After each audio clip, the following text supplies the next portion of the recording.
Selective outrage. Let me say it again. Selective outrage. I'll touch on that shortly. According to an article by Variety magazine titled Queen Cleopatra Director Speaks Out, what bothers you so much about a black Cleopatra? The director of Netflix documentary says, quote, while shooting, I became the target of a huge online hate campaign. Egyptians accused me of blackwashing and stealing their history. Some threatened to ruin my career, which I wanted to tell them was laughable. I was ruining it very well for myself. Thank you very much. No amount of reasoning or reminders that Arab invasions had not yet happened in Cleopatra's age seemed to stem the tide of ridiculous comments. Amir, in his bedroom in Cairo, wrote to me to earnestly appeal that Cleopatra was Greek. Oh Lord, why would that be a good thing to you, Amir?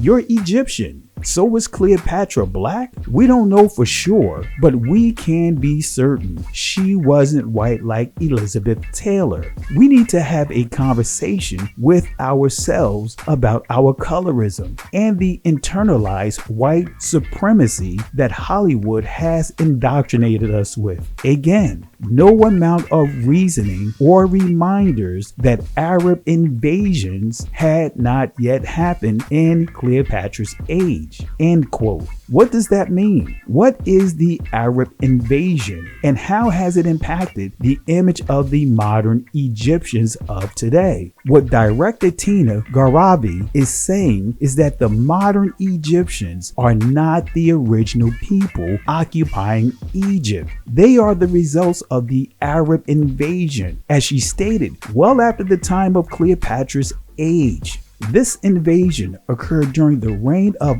Umar, the second caliph of the Arabs. Arab armies under the leadership of Amr ibn al-Anas invaded and conquered Egypt in 639 AD. According to outlines of ancient Egyptian history, 1892 by Francois Auguste Fernandez Mariette, page 28 says, how often do we see in Eastern monarchies and even in Europe states a difference of origins between the ruling class to which the royal family belongs and the mass of the people? We need not leave Western Asia and Egypt. We find there's Turks ruling over nations to the race of which they do not belong, although they have adopted their religion in the same way as the Turks of Baghdad, who are Finns, now reign over Semites. Turanian kings may have led into Egypt and governed a population of mixed origins where Semitic elements was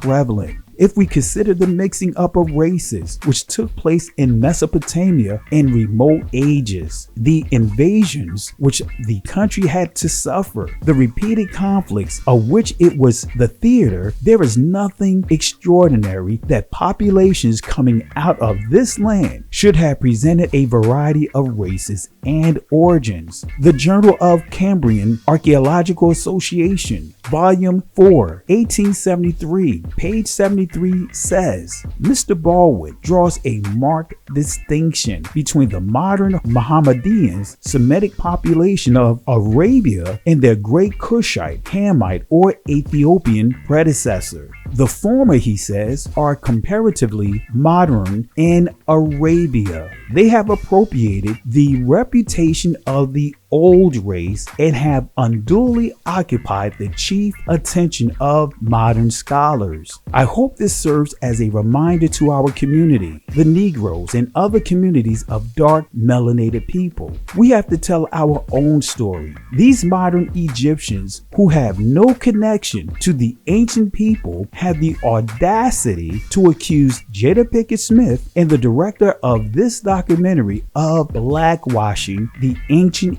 Egyptians. These are the same people who were silent when Elizabeth Taylor played Cleopatra as she was being carried around by Negroes. They were quiet when it came to the movie 10 Commandments, starring the Caucasian Russian actor Yul Brynner playing the role of Pharaoh, Charleston Heston portraying Moses, as the movie shows the late Vincent Price being carried by Negroes or Negro female servants grooming a supposed Caucasian Israelite woman. Yet, both the Egyptians and Hebrew Israelites are depicted as Caucasians. But what about the Negroes in this movie? Are these Negroes Egyptians or are they Israelites? Selective outrage. Where was the outcry of how the movie 10 Commandments depicted Nefertiti as a Caucasian woman with straight hair, when actually this is who she really is, a dark melanated woman with braids, as you see in the image displayed. In fact, here are additional images of the 18th dynasty wigs worn by Negro women. Again, selective outrage. What's your thoughts? Please be respectful with your comments. Also, please click the like, click the notification bell, and subscribe to this channel. Listen, Genesis chapter 11 verse 10 explains the genealogy of Shem. Shem was a black man in Africa. If you repeat this back, Genesis 14 verse 13, Abraham steps on the scene. Being a descendant of Shem, which is a fact, means Abraham too was Abraham, born in the city of a black man called Nimrod, grandson of Ham. Ham had 4 sons. One was named Canaan. Here, let me do some explaining. Abraham,